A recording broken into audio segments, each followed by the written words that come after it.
В общем, гайд по снятию клавиатуры с вот этого ноутбука. Вот тут раз, два болта откручиваете. И дальше все просто.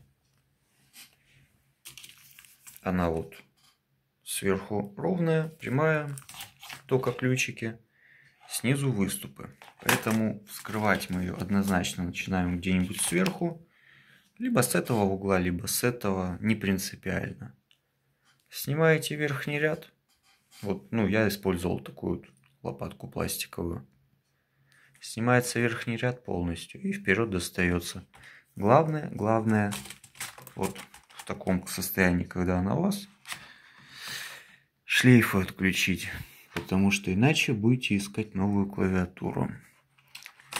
Вот если кому, кстати, интересно, маркировочки.